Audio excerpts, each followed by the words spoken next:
La raison est faillible et la vertu peut être vaincue. Les vents changent et l'aiguille renonce au pôle, mais la bêtise ne se trompe et ne s'interrompt jamais.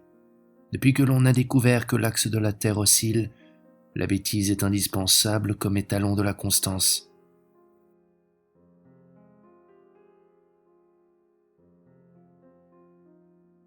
Un conquérant se leva d'entre les morts. « Hier, dit-il, je régnais sur la moitié du monde. Veux-tu, s'il te plaît, me montrer la moitié sur laquelle tu régnais ?» lui demanda un ange, en lui désignant une poignée de vapeurs rougeoyantes flottant dans l'espace. « Voilà le monde. »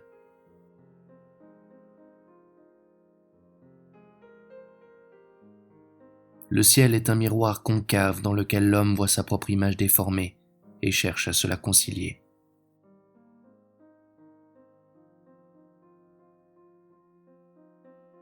Quand tu te trouves parmi les tombes de tes semblables, marche avec circonspection, la tienne est ouverte à tes pieds.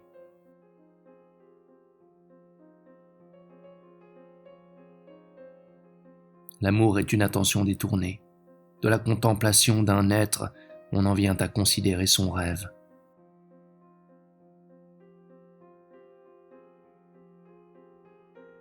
Le chiromancien regarde les rides formées en refermant la main et déclare qu'elles expriment la personnalité. Le philosophe lit la personnalité à partir de ce sur quoi la main aime le plus se refermer.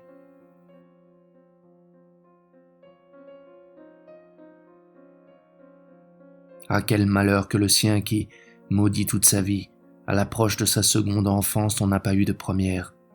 Derrière, nulle lueur et devant, nul rayon de lumière.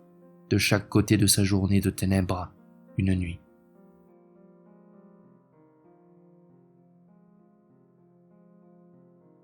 « Où vas-tu » demanda l'ange. « Je ne sais pas. »« Et d'où viens-tu » ?« Je ne sais pas. »« Mais qui es-tu » ?« Je ne sais pas. »« Alors tu es l'homme. Veille à ne pas te retourner, pour ne pas repasser par là d'où tu es venu. »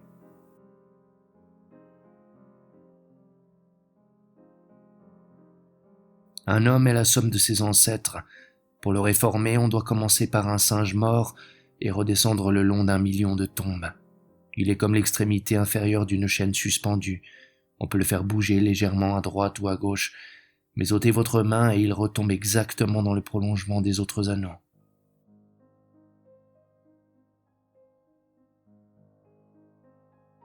La civilisation est l'enfant de l'ignorance et de la suffisance humaine. Si l'homme connaissait son insignifiance dans le plan de l'univers, il ne penserait pas que cela vaille la peine de se hisser de la barbarie à l'âge des Lumières. Mais ce n'est qu'à travers cet âge des Lumières qu'il peut le savoir.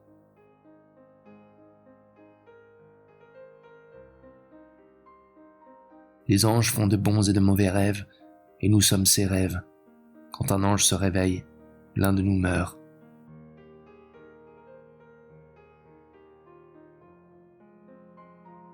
À la petite part d'ignorance que nous pouvons ordonner et classifier, nous donnons le nom de connaissance.